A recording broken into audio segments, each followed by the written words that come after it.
ইযা কানাত লাইলাতুন নিসফি মিন শাবান। রাসূল সাল্লাল্লাহু আলাইহি ওয়াসাল্লাম বলেন, হে উম্মতরা, যখন শাবান মাসের অর্ধ রজনী তথা 14 তারিখ দিবাগত রাত্রি যখন তোমাদের মাঝে উপস্থিত হয়ে যাবে, কুমু লাইলাহা ওয়া সুমু ইয়াওমাহা, তখন তোমরা রাতে দাঁড়িয়ে দাঁড়িয়ে আল্লাহ তাআলার ইবাদত বندگی করবা, আর দিনে তোমরা রোজা রাখবা। রাতে আল্লাহ তাআলার ইবাদত বندگিতে তোমরা কাটিয়ে দিবা। সারাটা রাত্র বসে তোমরা জিকির আজকার করবা, নামাজ পড়বা এবং আল্লাহ তাআলার তাসবিহগুলো পরে পরে আল্লাহ তাআলার কাছে ইস্তেগফার করবা, দোয়া ক্ষমা প্রার্থনা করবা। আর যখন দিন হবে তোমরা দিনের ভিতরে তোমরা রোজা রাখবা। কি কারণে? ফাইন্নাল্লাহা ইয়ানজিলু ফিহা লিগুরুবিশ শামসি ইলাস সামাঈদ দুনিয়া। আল্লাহ রাসূল বলেন, কি কারণে করবা তোমরা জানো? এই রাত্রিতে 14 তারিখ যখন সূর্য ডুবিয়া যায়, 15 তারিখের যখন রাত্রি চলে আসে, সূর্য ডুবার সঙ্গে সঙ্গে আল্লাহ পাক রব্বুল আলামিন দুনিয়ার আসমানে অবতীর্ণ হয়ে যায়। আল্লাহ তাআলা দুনিয়ার আসমানে আসে, আসার পর মানুষকে ডাকতে থাকে। ফায়াকুলু, তখন আল্লাহ তাআলা বলতে থাকে, আলা মিন মুস্তাগফিরুন ফাগফিরুল্লাহ, হে পাপীরা কে আছো তোমরা, আমি আল্লাহ তাআলার কাছে ক্ষমা চাইবা, আমি আল্লাহ তাআলা তোমাদের জিন্দেগীর সমস্ত গুনাহ মাফ করিয়া দেব। সূর্য যখন ডুবিয়া যায়, সূর্য ডুবে যাওয়ার সঙ্গে সঙ্গে আল্লাহ তাআলা প্রথম আসমানে এসে যায়। প্রথম আসমানে আসার মানেটা কি? আল্লাহ তাআলা তো কোথাও আসা লাগে না। আল্লাহ তাআলা তো হচ্ছে তিনি সব সময় সব জায়গার ভিতরে সর্ব অবস্থায় বিরাজমান। তাহলে প্রথম আসমানে আসার কথার মানেটা কি? অর্থাৎ এই রাত্রিতে আল্লাহ তাআলা বান্দার দিকে অতি মনোযোগ দেয়, অতি গুরুত্ব দিয়ে বান্দাকে ডাকতে থাকে। অন্য সব ওয়াসিরাজাম মুনিরা। আম্মা বা'দ ফাআউযু বিল্লাহি মিনাশ শাইতানির রাজীম। বিসমিল্লাহির রহমানির রহিম। ইয়া আইয়ুহাল্লাযীনা আমানুত্তাকুল্লাহা হাক্কা তুকাতিহি ওয়া লা তামুতুন্না ইল্লা ওয়া আনতুম মুসলিমুন। وقال رسول الله صلى الله عليه وسلم إياكم والحسد فإن الحسد يأكل الحسنات كما تأكل النار الحطب أو كما قال عليه الصلاة والسلام. صدق الله العظيم وصدق رسوله النبي الأمي الكريم، ونحن على ذلك من الشاهدين والشاكرين والذاكرين، والحمد لله رب العالمين. سبحانك لا علم لنا إلا ما علمتنا إنك أنت العليم الحكيم. اللهم أرنا الحق حقا وارزقنا اتباعه، وأرنا الباطل باطلا وارزقنا اجتنابه. اللهم حاسبنا حسابا يسيرا. اللهم بارك لنا في رجب وشعبان وبلغنا رمضان. اللهم إنك عفو كريم تحب العفو فاعف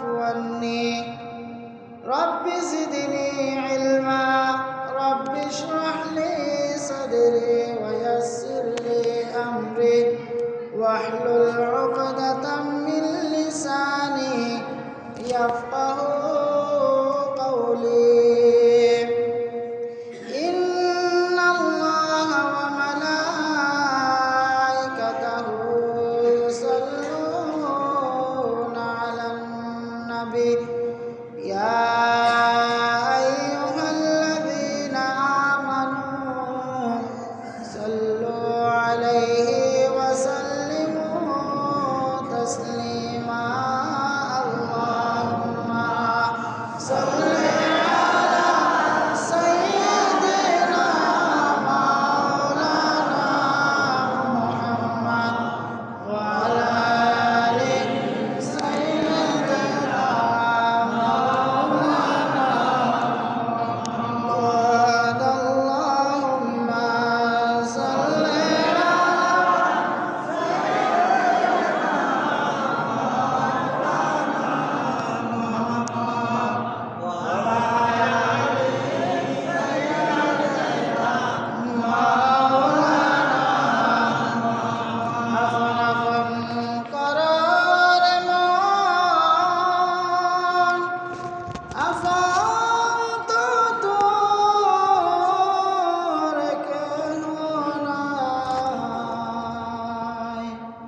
সবার চেয়ে আপনি যিনি শুয়ে আছেন মদিনায় আল্লাহুম্মা সাল্লি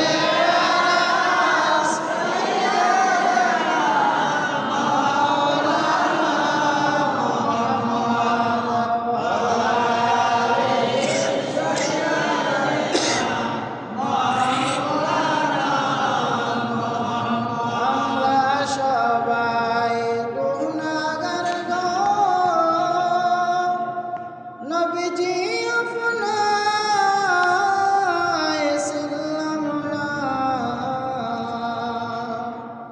সে কারণে রোজ হাসরে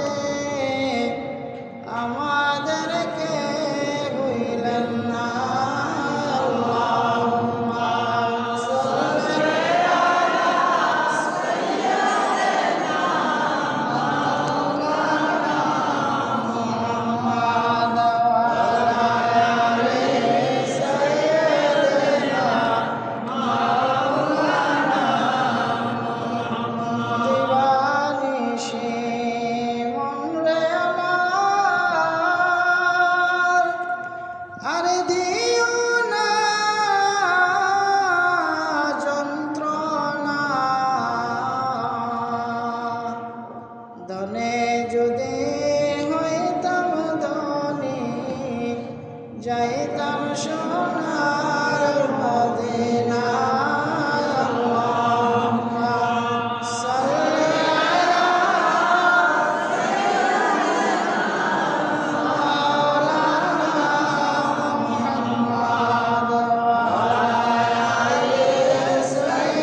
তরফ থেকে শুকরিয়া আদায় করি যে মহান আল্লাহ পাক রব্বুল আলামিন আমাদেরকে দুনিয়াবী সমস্ত কাজকর্ম থেকে বিরত রাখিয়া আল্লাহর ঘর মসজিদে এসে বসার তৌফিক দান করেছেন। এই জন্য সকলে শুকরিয়া আদায় করে আলহামদুলিল্লাহ।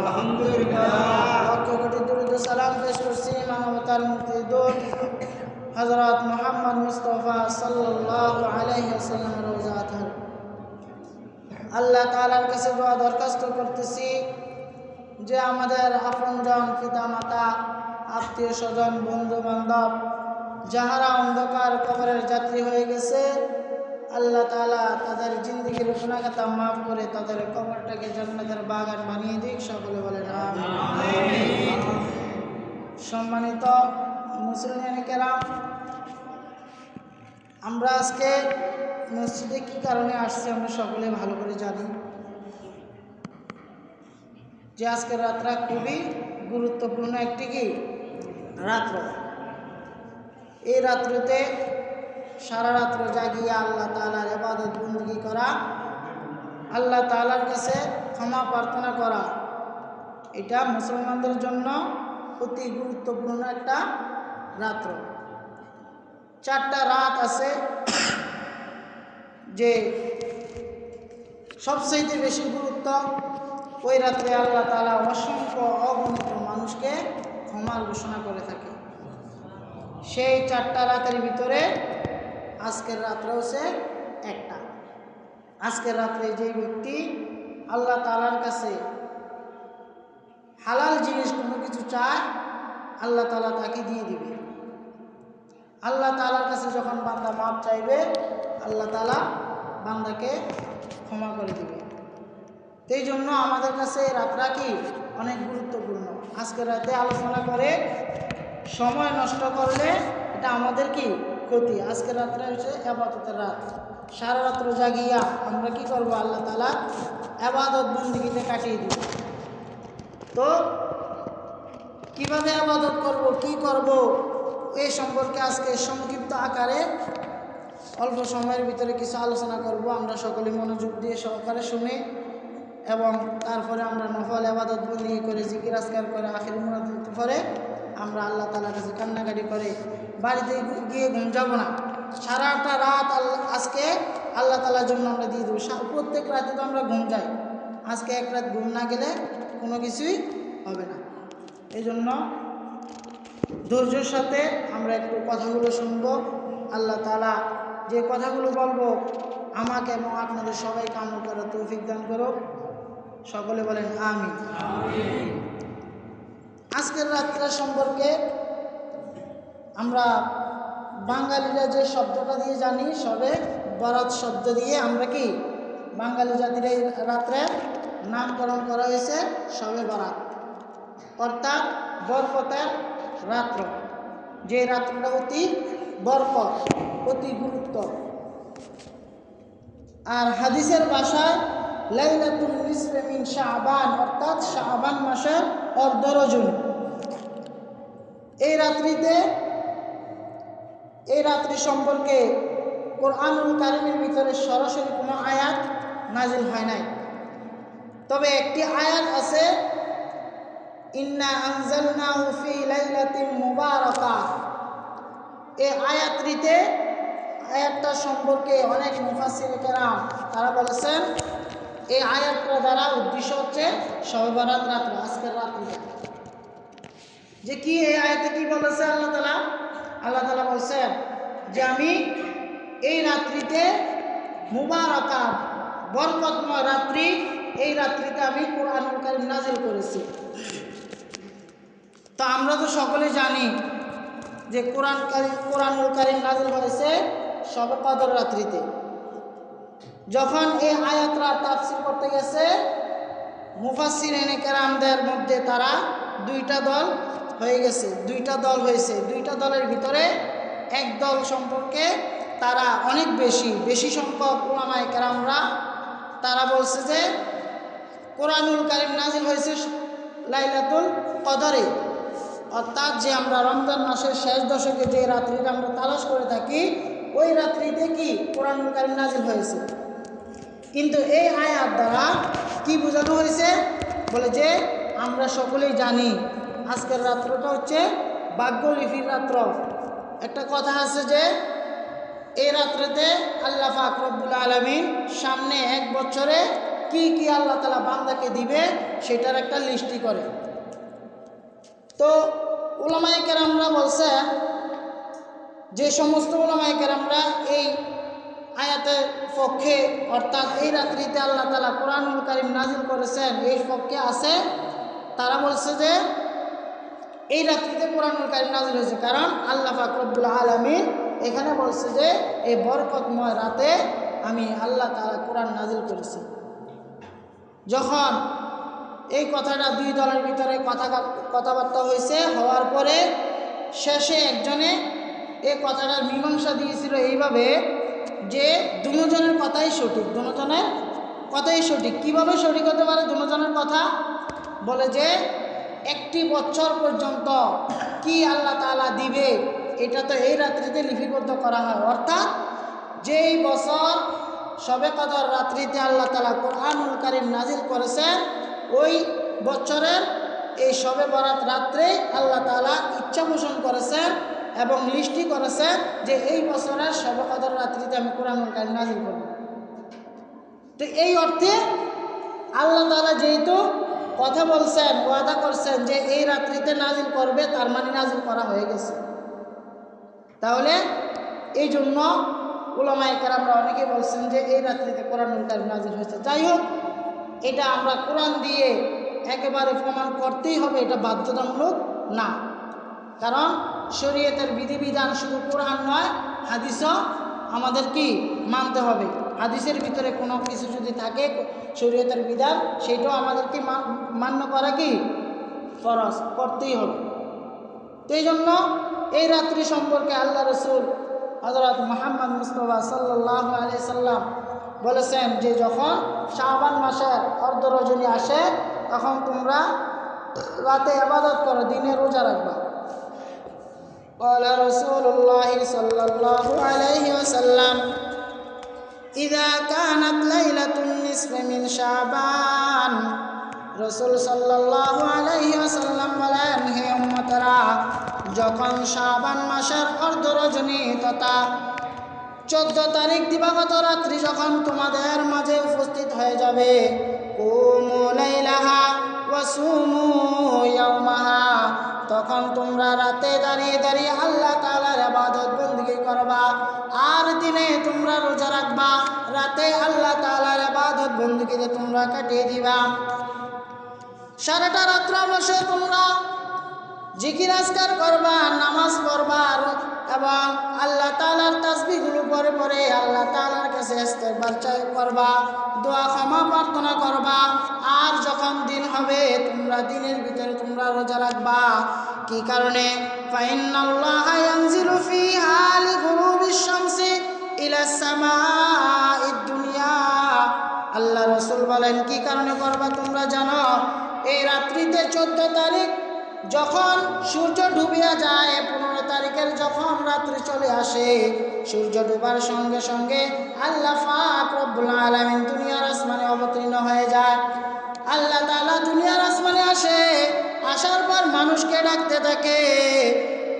ফায়াকুলু, তখন আল্লাহ তাআলা বলতে থাকে, আলা মিন মুস্তাগফিরুন ফাগফিরুল্লাহ, হে পাপীরা কে আছো তোমরা, আমি আল্লাহ তাআলার কাছে ক্ষমা চাইবা, আমি আল্লাহ তাআলা তোমাদের জিন্দেগীর সমস্ত গুনাহ মাফ করিয়া দেব। সূর্য যখন ডুবিয়া যায়, সূর্য ডুবে যাওয়ার সঙ্গে সঙ্গে আল্লাহ তাআলা প্রথম আসমানে এসে যায়। প্রথম আসমানে আসার মানেটা কি? আল্লাহ তাআলা তো কোথাও আসা লাগে না, আল্লাহ তাআলা তো হচ্ছে তিনি সব সময় সব জায়গার ভিতরে সর্ব অবস্থায় বিরাজমান। তাহলে প্রথম আসমানে আসার কথার মানেটা কি? অর্থাৎ এই রাত্রিতে আল্লাহ তাআলা বান্দার দিকে অতি মনোযোগ দেয়, অতি গুরুত্ব দিয়ে বান্দাকে ডাকতে থাকে। অন্য সব রাতে আমরা আল্লাহকে ডাকতে থাকি, আর এই রাত্রিতে আসিয়া আল্লাহ তাআলা বান্দাদেরকে ডাকতে থাকে। এই জন্য রাসূল সাল্লাল্লাহু আলাইহি সাল্লাম গুরুত্ব বোঝানোর জন্য বলছেন, যখন এই শাবান মাসের 15 তারিখ রাত্র যখন চলে আসে, ইয়ানজিলু ফিহা লিগুরুবিশ শামসি ইলা সামাইদ দুনিয়া। আল্লাহ তাআলা দুনিয়ার আসমানের ভিতরে আসিয়া আল্লাহ তাআলা বান্দাদেরকে ডাকতে থাকে, আলা মিন মুস্তাগফিরুন ফাগফিরলা, হে গুনাহগার বান্দারা, হে পাপীরা, যারা তোমরা গুনাহ করিয়া তোমাদের নফসটাকে ক্ষতিগ্রস্ত করে ফেলেছ, তোমরা নিজেদের নফসটাকে ক্ষতিগ্রস্ত করে ফেলেছ, অন্তরটাকে কলবটাকে কালো করে ফেলেছ, আসো তোমরা আমি আল্লাহ তাআলার কাছে মাপ চাও, আমি আল্লাহ তাআলা তোমার জিন্দেগীর সমস্ত গুনাহ মাফ করিয়া দেব। এই জন্য রাসূল সাল্লাল্লাহু আলাইহি ওয়াসাল্লাম বলেন, যখন তোমরা শবে কদর, শবে বরাত এবং গুরুত্বপূর্ণ যে 4টা রাত আছে, এই রাত্রি যখন তোমরা পাইবা, তখন ওই রাত্রিতে বেশি বেশি আল্লাহ তাআলার কাছে ক্ষমা প্রার্থনা করবা, বেশি বেশি আল্লাহ তাআলার কাছে ইস্তিগফার করতে থাকবা। আস্তাগফিরুল্লাহ আল্লাযী লা ইলাহা ইল্লা হুয়াল হাইয়ুল কাইয়্যুম ওয়া আতুবু ইলাইহি, আস্তাগফিরুল্লাহ আল্লাযী লা ইলাহা ইল্লা হুয়াল হাইয়ুল কাইয়্যুম ওয়া আতুবু ইলাইহি।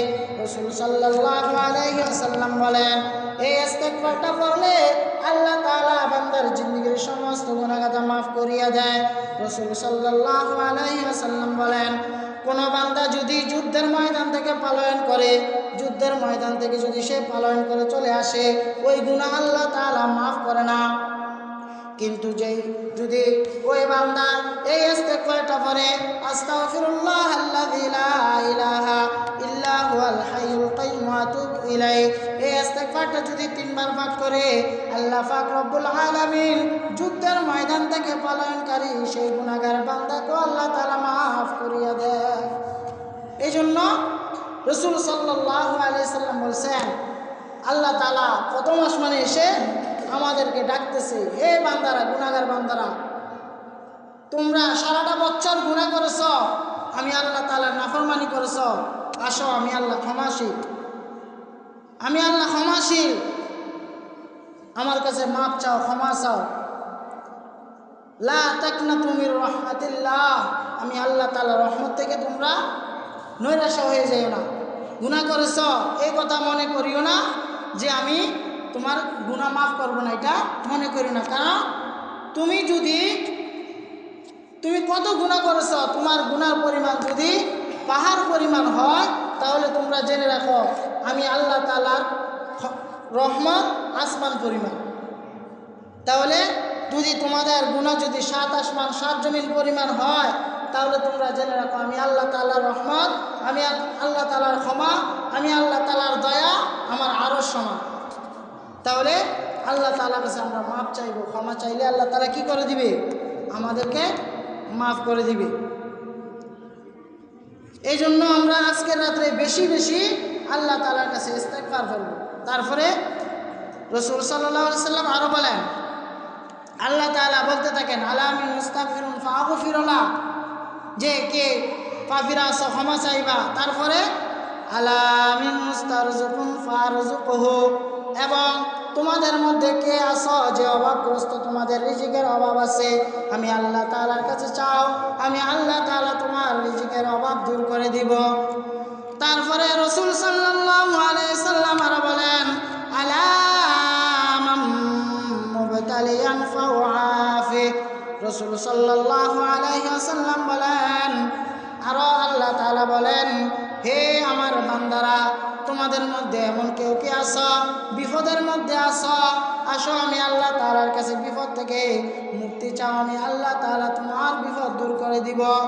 কে কোন সমস্যার ভিতরে আছো আমি আল্লাহ তাআলার কাছে চাও, আমি আল্লাহ তাআলা তোমার সব সমস্যা সমাধান করে দিব।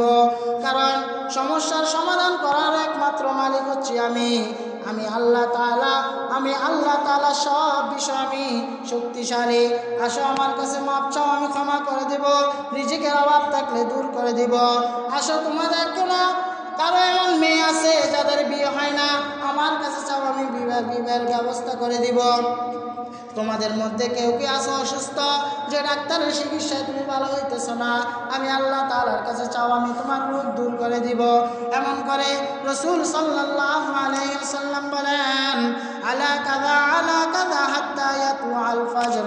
রাসূল সাল্লাল্লাহু আলাইহি ওয়াসাল্লাম বলেন, এইভাবে আল্লাহ পাক রব্বুল আলামিন সূর্য অস্ত যাওয়ার পর থেকে শুরু করে সুবহ সাদিক তথা ফজর পর্যন্ত আল্লাহ তাআলা বান্দাকে এইভাবে ডাকতে থাকে। এই রাত্রিতে আল্লাহ তাআলা বান্দাকে ডেকে ডেকে আল্লাহ পাক রব্বুল আলামিন আমাদেরকে ডাকতে থাকে। যদি আল্লাহ তাআলার কাছে কোনো কিছু চাই তাহলে আল্লাহ তাআলা সঙ্গে সঙ্গে দিয়ে দিবে। এই জন্য রাসূল সাল্লাল্লাহু আলাইহি ওয়াসাল্লাম বলেন, যখন ইযা কানাত লাইলাতুন নিসফি মিন শাবান, যখন তোমাদের মাঝে শাবান মাসের অর্ধ রজনী যখন চলে আসে, তখন কুমু লাইলাহা ওয়া সুমু ইয়াওমাহা, তোমরা তখন রাতে ইবাদত বন্দেগী করবা, আল্লাহ তাআলার কাছে ক্ষমা প্রার্থনা করবা এবং দিন হলে তোমরা রোজা রাখবা। একটা রাত আল্লাহ তাআলার জন্য দিয়ে দেন, তাহলে আল্লাহ পাক রব্বুল আলামিন আমাদের জিন্দেগীর গুনাহগাতা কি করে দিবে? মাফ করে দিবে। তাহলে এই ইবাদত বন্দেগীগুলো, এই যে ক্ষমার ঘোষণাগুলো, এগুলো আল্লাহ তাআলা কাদের জন্য রাখছে? আমাদের জন্য। এই রাত্রগুলো, এই বরকতময় রাত্রিগুলো অন্য জামানার নবীদের ছিল না। এটা শুধু আখিরি জামানার নবীর উম্মতের জন্য আল্লাহ তাআলা অতিরিক্ত দয়া করে দিয়ে দিয়েছেন। কারণ রাসূল সাল্লাল্লাহু আলাইহি সাল্লাম যখন শুনছেন জিবরাইল আমিন এসে বলল যে ইয়া রাসূলুল্লাহ, আপনার উম্মতের হায়াত একেবারে কম, তারা 60 থেকে 70 বছর হায়াত পাবে। রাসূল সাল্লাল্লাহু আলাইহি সাল্লাম বলছেন যে জিবরাইল আমিন আমাকে বলছে, আমার উম্মতি মা বাইনা 60 ইলা 70, যে উম্মতরা, জিবরাইল আমিন আমাকে জানাইছে যে আমার উম্মতের গড়ে হায়াত 60 থেকে 70 বছর। যখন এই সংবাদ রাসূল সাল্লাল্লাহু আলাইহি সাল্লাম শুনছেন, তখন রাসূল সাল্লাল্লাহু আলাইহি সাল্লাম আফসোস করতেছেন, দুঃখ প্রকাশ করতেছেন যে হায় রে, আগের জমানার নবীর উম্মতরা তারা 1000, 2000, 3000 অনেক বছর হায়াত পাইতো, কিন্তু আমার উম্মতরা তো একেবারে অল্প হায়াত পাইছে। তারা বেশি হায়াত পেয়ে আল্লাহ তাআলার ইবাদত বন্দেগী বেশি করছে, কিন্তু আমার উম্মতরা অল্প হায়াতের ভিতরে কি ইবাদত করবে? তখন আল্লাহ পাক রব্বুল আলামিন রাসূল সাল্লাল্লাহু আলাইহি সাল্লামকে বলছেন যে নবী, আপনি চিন্তা করিয়েন না, আপনার উম্মতের জন্য আমি এমন এমন কিছু রাত্র দিব, এমন ইবাদতগুলো দিয়ে দিব যে তারা অল্প সময় তারা অনেক ইবাদত করবে। এই আজকের রাত্রিটা হচ্ছে আমাদের সে একটা গুরুত্বপূর্ণ রাত্রি। আরেকটা হচ্ছে রমজান মাসের শেষ দশকের যে কোনো বেজর রাত্রিতে শবে কদর, আর 2টা রাত হচ্ছে 2 ঈদের রাত্র। এই 4টা রাত্রি আল্লাহ পাক রব্বুল আলামিন অসংখ্য অগণিত বান্দাদেরকে ক্ষমার ঘোষণা করে থাকে। অথচ আমরা এই রাত্রিতে কি করি? আমরা গিয়ে রাত্রে এখান থেকে যাওয়ার পরে হয়তো আমরা গিয়ে সবাই ঘুম যাব। সারাটা রাত্র, সারাটা জীবন তো আমরা ঘুমাইছি, ঘুমিয়ে আমরা আমাদের জীবনটা পার করে দিয়েছি। একটা রাত্র আল্লাহ তাআলার জন্য জাগতে পারি না। রাতের 3টা বাজে যদি কোনো কাজ থাকে, তাহলে আমরা রাতের 2টা বাজে ঘুম থেকে উঠে যাই, উঠে যাওয়ার পরে ওই কাজটা করি, কিন্তু আল্লাহ তাআলার জন্য তো আমরা একটা রাত জাগি না। শেষ রাত্রিতে একটা রাত উঠে আল্লাহ তাআলার জন্য 2 রাকাত তাহাজ্জুদ নামাজ পড়ি না। অথচ আল্লাহ পাক রব্বুল আলামিন আমাদেরকে ডাকতেছে, হে বান্দারা, গুনাহগার বান্দারা, আমি আল্লাহ তাআলার কাছে মাপ চাও, ক্ষমা করে দিব। রিজিকের অভাব আছে, আমার কাছে চাও, আমি রিজিক দূর করে দিব। তো অল্প হায়াত আমাদের, অল্প আমল, অল্প হায়াত অল্প আমল, কিন্তু সওয়াবের পরিমাণ অনেক বেশি। রাসূল সাল্লাল্লাহু আলাইহি সাল্লাম বলছেন, কোনো বান্দা যদি মাগরিবের নামাজ পড়ার পর 6 রাকাত আওয়াবিন নামাজ পড়ে, আল্লাহ পাক রব্বুল আলামিন ওই বান্দার আমল নামা 12 বছর নফল নামাজ পড়ার সওয়াব দান করবে। কারণ সুবহানাল্লাহ, মাত্র 6 রাকাত নামাজ পড়বো, কয় মিনিট লাগবে? 6 রাকাতে 6 মিনিট, না হলে 10 মিনিট, 12 মিনিট লাগবে। কিন্তু আমরা এর প্রতিদান কি পাইতেছি? 12 বছর নফল নামাজ পড়ার সওয়াব পাইতেছি। কোনো বান্দা যদি ফজরের নামাজের পর, ফজরের নামাজ জামাতের সহিত পড়ার পর ওই স্থানে বসিয়া সূর্যোদয় হওয়া পর্যন্ত জিকির আজকারে লিপ্ত থাকে, সূর্য ওঠার 20 মিনিট পরে 2 রাকাত ইশারের নামাজ আদায় করবে, আল্লাহ পাক রব্বুল আলামিন তাকে 2টা হজের সওয়াব দান করবে। মাত্র 2 রাকাত। আমাদের আমল কম, হায়াত কম, সময় কম, কিন্তু সওয়াব অনেক বেশি। আল্লাহ পাক রব্বুল আলামিন এই বোনাসগুলো এগুলো আমাদের জন্য দিয়েছে। এখন গোটা বছর আমরা কি করি না, আল্লাহ তাআলার ইবাদত বন্দেগী করি না। শবে কদর, শবে বরাত, রমজান মাস আসলে আমরা শুধু আল্লাহ তাআলার ইবাদত বন্দেগী করি, আর সারা বছর আমরা কি করি না, আমরা নামাজ পড়ি না। এই যে বোনাসগুলো আছে, এই বোনাসগুলো কাদের জন্য? যারা পুরোটা বছর আল্লাহ পাক রব্বুল আলামিনের হুকুম 5 ওয়াক্ত নামাজ পড়ছে। এই বোনাসগুলো তাদের জন্য যারা আল্লাহ তাআলার হুকুমগুলো সঠিকভাবে আদায় করছে, আল্লাহ তাআলার ফরজ বিধানগুলো আদায় করছে। মাঝে মধ্যে মোবাইলের ভিতরে, সিমের ভিতরে অফার দেয় যে 200 টাকা দিয়ে যদি 200 টাকা রিচার্জ করলে 20 GB MB দিবে, 200 মিনিট ফ্রি দিবে। এখন আপনি যদি বলেন 20 GB MB দিবে 200 টাকা দিয়ে রিচার্জ করার পরে, আর 200 মিনিট বোনাস দিবে, এখন আমি রিচার্জ করবো না, বোনাসটা খাইতে চাই, পাইবেন? পাবে না। এক ব্যক্তি ফলের দোকানদার, সে কমলা নিয়ে বসছে, মালটা এখন দেখতেছে মালটাগুলো কি অনেক বেচা হইতেছে না, যার কারণে মালটাগুলো একটু নষ্ট হয়ে যেতেছে। এখন সে তাড়াতাড়ি বিক্রি করতে হবে। এখন সে লাভ তো দূরের কথা, আসলে থাকতেছে না। এখন সে অফার দিছে যে ভাইরা আসেন, কেউ যদি 4টা মালটা কিনে 4টার সাথে একটা ফ্রি, 4টার সাথে একটা মালটা ফ্রি। এখন বেচা কিনে শুরু হয়েছে। এক ব্যক্তি সে বলছে, আরে মালটা 4টা কিনলে একটা ফ্রি। তখন দোকানদারের কাছে গেছে, যাওয়ার পরে, ভাই আপনি তো একটা মালটা ফ্রি দিবেন, 4টা কিনলে 4টা মালটা আমরা রেখে দেন, আমাকে ফ্রিটা দিয়ে দেন। দোকানদার দিবে? দিবে না। আরে একটা মালটা যদি আপনি ফ্রি পেতে চান তাহলে ওই 4টা মালটা আগে কিনতে হবে। একটা ফল যদি আপনি ফ্রি পেতে চান তাহলে আগে কি 4টা ফল কিনতে হবে। আল্লাহ তাআলার এই বোনাসগুলো, এই শবে কদর, শবে বরাত, এই সমস্ত রাতের ইবাদতের, এই রাতের ফজিলতগুলো যদি আমরা পেতে চাই তাহলে 5 ওয়াক্ত নামাজ যেগুলো আমাদের উপর ফরজ রয়েছে এগুলো আগে আদায় করতে হবে। সারা বছর কোনো খবর নাই, শুধু শবে কদর রাত্রে আসলে মসজিদ ভরে যায়, শবে বরাত রাত্রে আসলে মসজিদে জায়গা দেওয়া যায় না। আজকে এশার নামাজের ভিতরে যে পরিমাণ মানুষ হয়েছে, প্রতিদিন যদি এভাবে হইতো।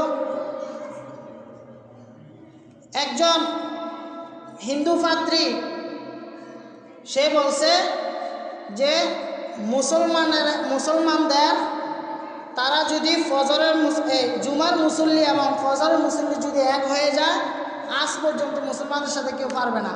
কিন্তু এখন দেখেন মুসলমানরা জায়গায় জায়গায় লাঞ্ছিত হইতেছে, অপমানিত হইতেছে, তারা জুলুমের শিকার। মুসলমানদের উপর অত্যাচার শুরু হয়ে গেছে, সব জায়গার ভিতরে শুধু মুসলমান মার খেতেছে।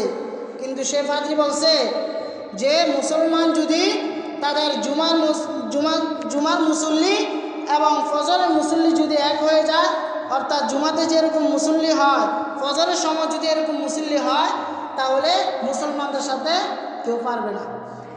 আগের যুগে সাহাবায়ে কেরামরা 313 জন 3000 কাফেরদের সাথে যুদ্ধ করে বিজয় কিভাবে হয়েছে?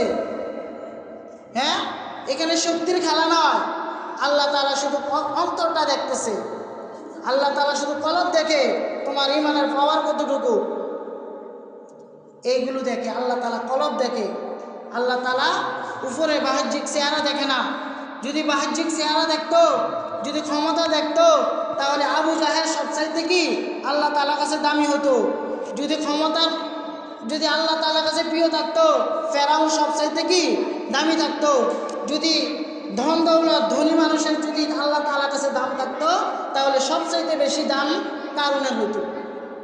কিন্তু আল্লাহ তাআলা সেটা দেখে নাই, অন্তরে তাকওয়া দেখে, যে কার অন্তরে আল্লাহ তাআলার ভয় কতটুকু। যেমন ভয় বেলাল রাদিয়াল্লাহু তাআলা আনহু, সে সবচাইতে কালো সাহাবী ছিল। রাসূল সাল্লাল্লাহু আলাইহি সাল্লাম যখন কালিমার দাওয়াত দিতেছে বেলাল, সে কালিমার দাওয়াত কারো মাধ্যমে শোনার পর সে আল্লাহ তাআলার উপর ঈমান আনছে। তার চেহারা ছিল অত্যন্ত কালো, সে ছিল একজন গোলাম, তার ঠোঁটগুলো ছিল মোটা মোটা, পায়ের গোড়ালিগুলো ছিল ফাটা ফাটা, বিশ্রী চেহারা ছিল, কিন্তু অন্তরটা ছিল তার কি একেবারে স্বচ্ছ সাদা। আল্লাহ পাক রব্বুল আলামিন সেই বেলালের মর্যাদা কত বাড়াই দিছে, বেলালের মর্যাদা কত বাড়াই দিছে। রাসূল সাল্লাল্লাহু আলাইহি সাল্লাম যখন মেরাজের রাত্রিতে আল্লাহ তাআলার সাথে দেখা করার জন্য আরশে আজিমে গেছে, সেখানে গিয়ে দেখে বেলালের পায়ের হাঁটার আওয়াজ রাসূল সাল্লাল্লাহু আলাইহি সাল্লাম সে আরশে আজিমে শুনতে পাইতেছে।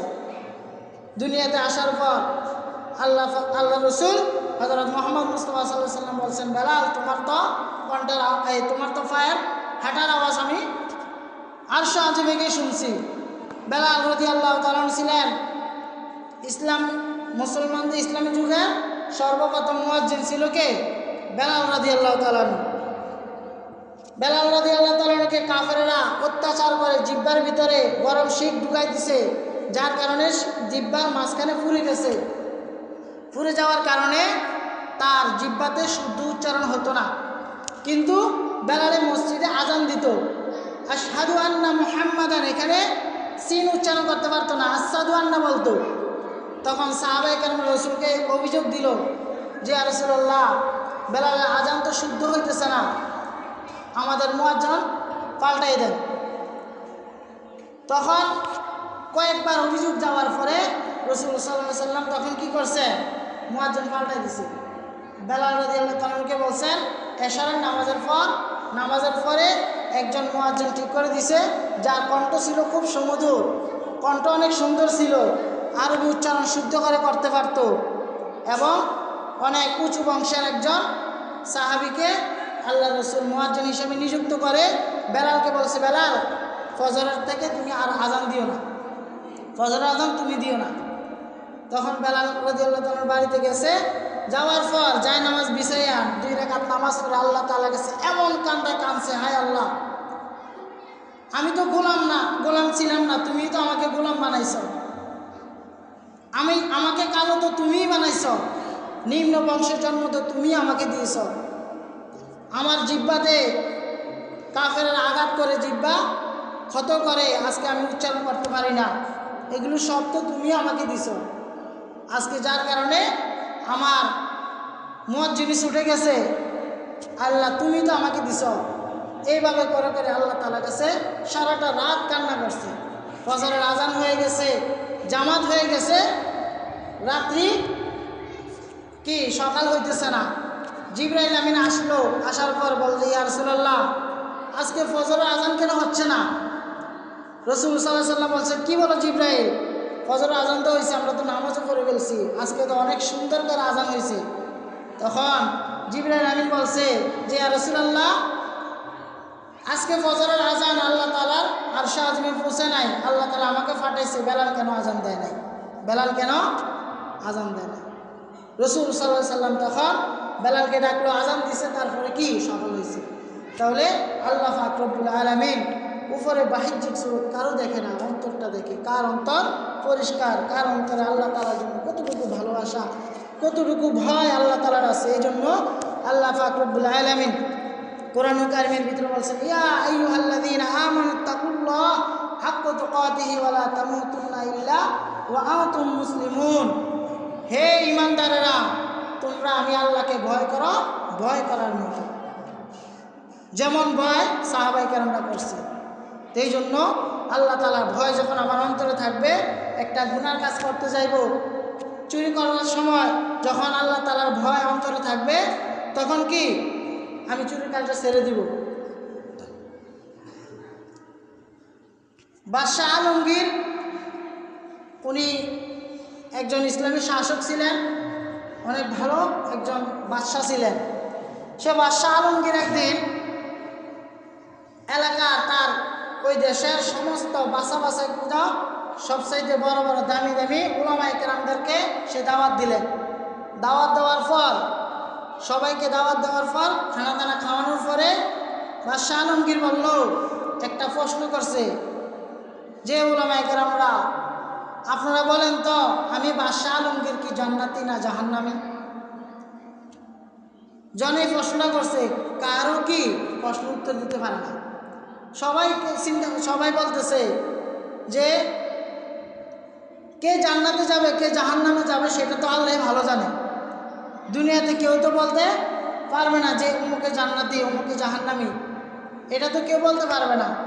আল্লাহ তাআলা কাকে জান্নাত দেয় সেটা হচ্ছে আল্লাহ তাআলার ব্যাপার। এখন বাদশাহ আলমগীর তখন বলছে যে তোমরা বুঝি কেউ আমার প্রশ্ন জবাব দিতে পারো না? তখন বাদশাহ আলমগীর হাসতেছে। ইতিমধ্যে একটা বালক সে দাঁড়াইছে, 12 থেকে 15 বছর বয়স হবে। সে দাঁড়ানোর পর দাঁড়িয়ে বলছে যে বাদশাহ আলমগীর আপনার প্রশ্নের জবাবটা যদি চান আমি দিতে পারি। তখন সকল উলামায়ে কেরামরা তো অবাক হয়ে গেছে, কিরে এতটুকু ছোট্ট বাচ্চা সে প্রশ্নের জবাব দিবে? তখন বলছে যে ঠিক আছে তুমি দাও। তখন বাদশাহ আলমগীরের সামনে গেছে, যাওয়ার পর বলছে যে বাদশাহ আপনি বলেন তো, বেয়াদবি মাফ করবেন, আপনি বলেন তো যে প্রশ্নের জবাব দেয় সে বড় না যে প্রশ্ন করে সেই বড়? বাদশাহ আলমগীর বলছে যে কি যে প্রশ্নের উত্তর দেয় সেই কি বড়? তখন ওই বালকটা বলল যে তাহলে এই সিংহাসনটা কিছু সময়ের জন্য আমাকে দিয়ে দেন, আমি সেখানে বসে কি করব প্রশ্নের জবাব দেব। তখন বাদশাহ আলমগীর তো ছিল অনেক ভদ্র এবং ভালো মানুষ ছিল। সে তার অন্তরে আল্লাহ তাআলার ভয় অনেক বেশি ছিল। তো যাই হোক, ওনার অনেক কথা, ওনার অনেক ইতিহাস আছে, অনেক সুন্দর সুন্দর ঘটনা আছে। তো যে কথাটা বলতে চাইতেছি, তখন বাদশাহ আলমগীর সে ছোট বাচ্চাকে ওই সিংহাসনে বসে সে নিচে বসলো। বসার পর বলছে যে ঠিক আছে এখন আপনি আমার প্রশ্নের জবাব দেন। ওই লোকটা বলছে, ওই বালকটা বলছে যে বাদশাহ আলমগীর আপনার প্রশ্নের জবাবটা আমি দিব, তার আগে আপনি বলেন তো দেখি এমন কোনো সময় আপনার হয়েছে কি না যে সময় আপনার সামনে সুন্দরী নারীরা ছিল, আপনি চাইলে তাদের সাথে জিনা করতে পারতেন কিন্তু আল্লাহকে ভয় করে আপনি জিনার কাজ করেন নাই? তখন বাদশাহ আলমগীর চক্ষুটা বন্ধ করে নিচের দিকে তাকিয়ে আছে। কিছুক্ষণ পরে বালককে বলল যে হ্যাঁ আমি তো বাদশাহ, অনেক সময় আমার এই সুযোগ আসছে কিন্তু আমি আল্লাহ তাআলাকে ভয় করে জাহান্নামের ভয়ে আমি ওই পাপ কাজে কি লিপ্ত হই না। তখন ওই লোকটা বলছে, ওই বালকটা বলছে যে বাদশাহ আলমগীর যদি আপনি সত্যি যদি এমন কাজ করে থাকেন তাহলে আমি বলছি আপনি নিশ্চিত জান্নাতি, আপনি নিশ্চিত জান্নাতি। সে নিশ্চিত দিয়ে দিছে। তখন ওলামায়ে কেরামরা বলল যে তুমি কিভাবে বললা? যে তখন সে একটি আয়াত করে শোনাই দিল যে আল্লাহ পাক রব্বুল আলামিন বলছে যখন বান্দা আল্লাহ তাআলাকে ভয় করে কোনো পাপ কাজ ছেড়ে দেয়, পাপ কাজ থেকে দূরে চলে আসে, তখন আল্লাহ তাআলা তাকে এর বদলায় কাল কিয়ামতের ময়দানে আল্লাহ তাআলা তাকে জান্নাত দিয়ে দেয়। আরশে আজিমের নিচে তাকে ছায়া দান করে। 7 শ্রেণীর মানুষকে আল্লাহ পাক রব্বুল আলামিন আরশে আজিমের নিচে ছায়া দান করে। তার ভিতর হচ্ছে একজন যে গুনার কাজ করার সুযোগ থাকা সত্ত্বেও গুনার কাজ করে নাই। তাহলে সে কি কারণে দূরে চলে আসছে? আল্লাহকে ভয় করে। আল্লাহকে কি করে? এই আল্লাহর ভয়কে যদি আমরা আমাদের অন্তরে ঢুকাইতে পারি, আমরা যদি আমাদের অন্তরে আল্লাহ তাআলার ভয়কে যদি বেশি জায়গা দিতে পারি, তাহলে আমরাই আল্লাহ তাআলার কাছে সবচাইতে দামি হয়ে যাব। এই রাত্রিতে আল্লাহ পাক রব্বুল আলামিন সবাইকে ক্ষমা করে থাকে, কিন্তু কয়েকজন মানুষ ব্যতীত। তারা কারা? বলে যে 1 নম্বর হচ্ছে শিরিক, যারা মুশরিক, আল্লাহ তাআলার সাথে শিরিক করে। শিরিকটা কি? যে আজকে যদি আমার জমিনগুলো না থাকতো তাহলে আমি হয়তো না খেয়ে মরে যেতাম। আমার যদি এই চাকরিটা না থাকতো তাহলে আমি কি না খাইয়ে মরে যাইতাম। অসুখ হয়েছে, ডাক্তারের কাছে গেছে, দেখছে অমুক ডাক্তারে যদি আমার চিকিৎসাটা না করতো তাহলে হয়তো আমি ভালো হতাম না। এগুলো হচ্ছে কি ছোট ছোট শিরিক, এগুলো শিরিক। ভালো করার মালিক আল্লাহ, রিজিকের মালিক আল্লাহ, সুস্থতার মালিক আল্লাহ, সব কিছুর মালিক হচ্ছে কে? যে এই জমিনটা যদি না থাকতো তাহলে আমি কি না খেয়ে মারা যাইতাম, জমিনে কি আমাকে ফসল দেয়? জমিনে ফসল দেয় না। এই জমিনের মাধ্যমে আল্লাহ তাআলাই কি আমাকে রিজিক দিতেছে, এটা বলা। যে অমুক ডাক্তারের মাধ্যমে তার উসিলায় আল্লাহ তাআলা আমাকে সুস্থ করেছে, এই চাকরিটার উসিলায় আল্লাহ তাআলা আমাকে কি রিজিক দিতেছে, এই কথাগুলো বলা। তাহলে 1 নম্বর মুশরিক যারা, তাদেরকে আল্লাহ তাআলা কি করে না? ক্ষমা করে না। 2 নম্বর হচ্ছে পিতামাতার অবাধ্য সন্তান, যারা পিতামাতাকে কষ্ট দেয়, পিতামাতার কথা শুনে না, পিতামাতার সাথে কি গাদ্দারি করে, তাদেরকে বিভিন্ন প্রকারে কষ্ট দেয়। এই পিতামাতার অবাধ্য সন্তানগুলোকে আল্লাহ তাআলা কি করে না? এই রাত্রে ক্ষমা করে না। আরেকটা হচ্ছে অন্যের হক, অন্যের সম্পদ ভক্ষণকারী, অন্যের হক, যে অন্যের হক মেরে খায়, ওই সমস্ত মানুষদেরকে আল্লাহ তাআলা এই রাত্রে কি করে না? ক্ষমা করে না। আরেকটা হচ্ছে যে হিংসুক, যার অন্তরে সবসময় কি মানুষের প্রতি কি হিংসা থাকে, সবাইকে হিংসা করতে থাকে, ঘৃণা করতে থাকে, তাদেরকে আল্লাহ তাআলা মাফ করে না। রাসূল সাল্লাল্লাহু আলাইহি ওয়াসাল্লাম বলেছেন, ইয়াকুম ওয়াল হাসাদা ফাইনাল হাসাদা ইয়াকুলুল হাসানাতি কামা তাকুলুন নারুল হাতাব। যে হিংসা এমন একটা জিনিস যেটা আগুন যেরকমভাবে শুকনা কাঠকে জ্বালায় পুরো একেবারে ধ্বংস করে দেয়, ঠিক হিংসাটা এমন যে মানুষের পুণ্য কাজ, সওয়াবের কাজগুলোকে এইভাবে জ্বালায় পুরো একেবারে কি করে দেয়? ধ্বংস করে দেয়। এই জন্য হিংসা থেকে আমরা দূরে থাকবো, হিংসা থেকে আমরা দূরে থাকবো। যে হায় রে অমুকে একটা বিল্ডিং দিয়ে দিতেছে, দেখছ, সে দিয়ে দিতেছে, একটা আমি দিতে পারলাম না, এটা আমার মনে কি একটা হিংসা থাকবে? না, এগুলো করা যাবে না। সে দিছে, আল্লাহ তাআলা তাকে তৌফিক দিছে, আমাকে যা দিছে আলহামদুলিল্লাহ, আমাকে যা দিছে আলহামদুলিল্লাহ। সর্ব অবস্থায় আল্লাহ তাআলার উপর কি করা? শুকরিয়া আদায় করা, হিংসা না করা। তো এই সমস্ত কয়েকজন মানুষ এবং নেশাখোর যারা, মদ গাঞ্জা, যে নেশা জাতীয় জিনিসের উপরে, ইয়াবা ট্যাবলেট, বাবা ট্যাবলেট, নেশা জাতীয় সিগারেট, এগুলোর প্রতি তারা এমন আসক্ত হয়ে গেছে যে এগুলো থেকে ফিরতে পারে না। ওই সমস্ত নেশাখোরদেরকে আল্লাহ তাআলা এই রাত্রিতে ক্ষমা ঘোষণা করে থাকে না। যদি আমাদের ভিতরে যদি এই সমস্ত কাজগুলো থেকে থাকে, আমরা ওই সমস্ত কাজগুলো থেকে আগে আমরা তওবা করব এবং এগুলো ছেড়ে দেওয়ার আল্লাহ তাআলার সাথে ওয়াদা করব, করার পরে তারপর আল্লাহ তাআলার কাছে দোয়া করব। অবশ্যই আল্লাহ তাআলা কি আমাদের দোয়াখানা কবুল করবে। আজকে রাত্রিতে বাড়িতে যাবেন, যাদের পিতামাতা বেঁচে আছে, পিতামাতার কাছে মাপ চাইবেন। যদি কখনো বেয়াদবি করে থাকেন, মাপ চাইবেন। চাওয়ার পর বলবেন যে বাবা, যে আব্বা, মা, আজকে রাত্রে যদি আপনি আমাকে ক্ষমা না করেন, আল্লাহ আমাকে ক্ষমা করবে না, দয়া করে মাফ করে দেন। মা পারবে না সন্তানকে মাফ না করে থাকতে, পিতা পারবে না সন্তানকে মাফ না করে থাকতে। তো এই জন্য এই রাত্রিতে আল্লাহ তাআলার কাছে ওই সমস্ত মানুষেরা যদি দোয়া করে, তাদের দোয়া কবুল করে না। তারা এই কয়েকজনের যাদের কথা বললাম আগে, এই পাপ থেকে আমরা কি করব? আল্লাহ তাআলার কাছে তওবা করব, হিংসা আগে মন থেকে দূর করব, তারপরে আল্লাহ তাআলার কাছে কি করব? ক্ষমা প্রার্থনা করব। তো যাই হোক, আলোচনা দেরিও করব না, এখনই শেষ করে দিব। এই রাত্রিটা ইবাদত, ইবাদতে আমরা সারাটা রাত্র কাটিয়ে দিব। 11:30 দিকে আমরা আখিরি মুনাজাত করব। এই সময়টা আমরা ইবাদত বন্দেগী করব। কিভাবে? নফল নামাজ 2 রাকাত করে পড়ে। নফল নামাজ এক নিয়তে 2 রাকাত করে, 4 রাকাত পড়া যায় না। তাহলে এক নিয়তে 2 রাকাত করে আমরা নফল ইবাদত বন্দেগী করব এবং 4 রাকাতের পর কিছুক্ষণ আমরা জিকির আজকার করে আল্লাহ তাআলার কাছে একটু দোয়া দরখাস্ত করে, কান্নাকাটি করে, নিজেদের গুনাহ থেকে মাপ চাইয়া আবার কি করব?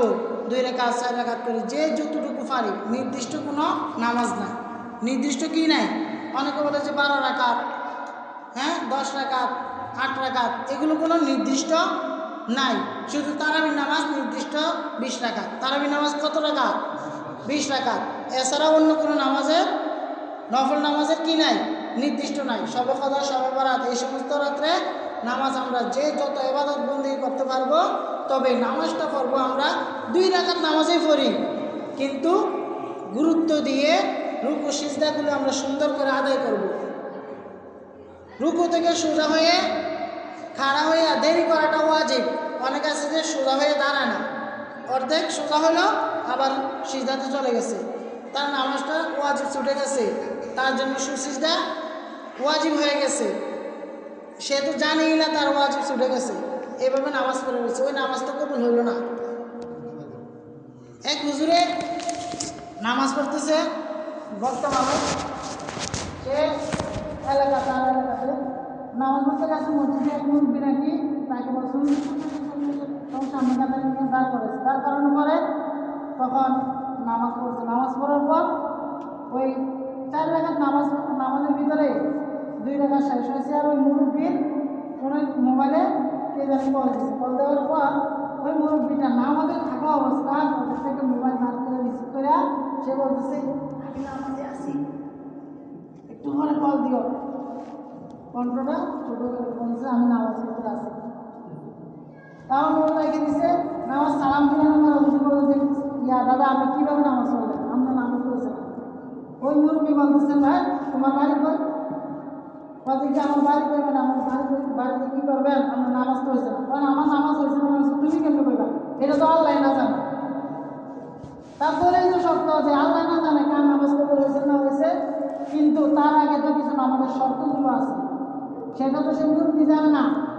যে নামাজ ভাঙার কারণের ভিতরে একটা আছে নামাজের ভিতরে কথা বলা, সে মুরব্বী জানে না, কিন্তু সে তো বলছে কি যে আমার নামাজ হয়েছে না হয়েছে সেটা তো আল্লাহ না ভালো জানে, তুমি কি জানো।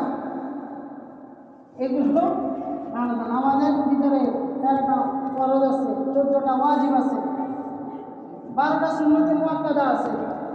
আমরা কখনো হুজুরদের কাছে আইসা এই সমস্ত মাসালাগুলো জিজ্ঞাসা করি না। আইসা জিজ্ঞাসা করে হুজুর তারাবি নামাজ কি 8 রাকাত না 20 রাকাত, হুজুর শবে কদরের নামাজ কি আছে না নাই, অনেকে বলে যে শবে কদরের নামাজ নাই, অনেকে বলে যে শবে কদর বলতে কিছু নাই। এই সমস্ত জিনিসগুলো জিজ্ঞাসা না করে নামাজের সম্পর্কে একটা মাসালা জিজ্ঞাসা করবে। নামাজ ভাঙার কারণ 19টা আছে, সেই 19টার ভিতরে একটা হচ্ছে নামাজের ভিতরে কথা বলা।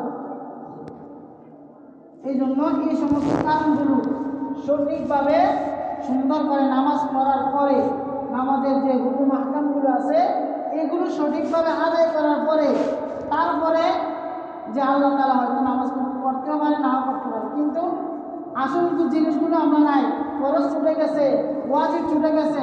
আমি আবার এই কথা বলে আছি যে আল্লাহ নামাজ কবুল করার মালিক তো আল্লাহ, কার নামাজ কবুল হয়েছে না হয়েছে এবং আজ যে বিধিবিধানগুলো আছে এগুলো মানার পরে তারপরে না আমরা আশা করবো যে কার নামাজ কবুল হয়েছে না হয়েছে সেটা। এই জন্য এই সমস্ত জিনিসগুলো আগে খেয়াল করা। নফল নামাজ সারা জীবন যদি আপনি এক রাকাতে যদি নফল নামাজ না পড়েন, আল্লাহ তাআলা আপনাকে কাল কিয়ামতের ময়দানে ধরবে না যে তুমি নফল নামাজ কেন করো নাই, কিন্তু ধরবে ফরজ নামাজ কেন করো নাই, 5 ওয়াক্ত ফরজ নামাজ কিন্তু এগুলো কেন আদায় করো নাই। আজকে রাত্রে অনেকে এত মানুষ আছে হয়তো সবাই রাত্রে ইবাদত বন্দেগী করবে, তারপরে একটু ঘুম যাবে, ফজর নামাজ পড়বে, এটা হবে না। ফজর নামাজটাকে পড়তে হবে, তারপরে নফল নামাজগুলো আমার কি কবুল হবে। এগুলো আসমানে যাওয়ার পর এগুলো ঝুলে থাকবে, ফজর নামাজ পড়বে তারপরে এগুলো কবুল হবে।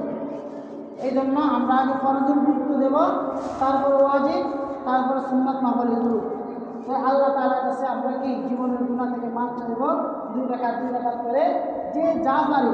এখান থেকে যাওয়ার পর বাড়িতে যাওয়ার পরেও ঘুম যাব না, আজকে রাত্রে আল্লাহর জন্য ছেড়ে দিব, বাড়িতে যাওয়ার পরে ইবাদত বন্দেগী করব।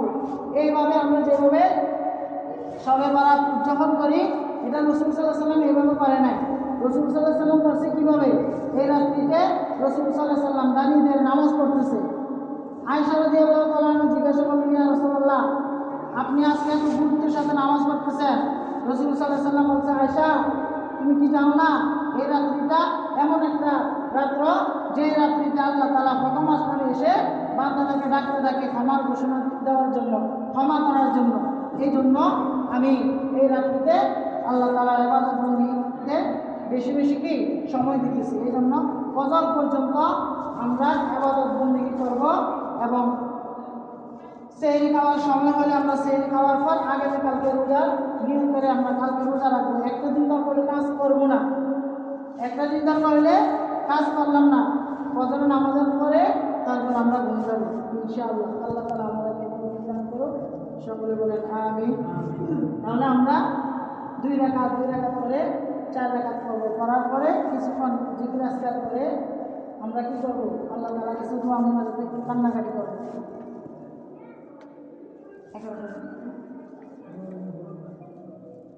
আমরা 11টা পর্যন্ত আমরা নামাজ পড়বো, এই একটু জিকির আজকার করে তারপরে 11টায় আমরা সবাই বসে একটু জিকির আজকার করবো।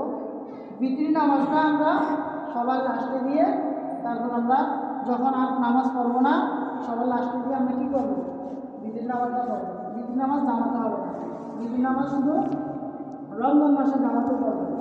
তাহলে আমরা নফল নামাজ আগে শেষ করার পরে তারপরে বিতির নামাজ পড়বো ইনশাআল্লাহ।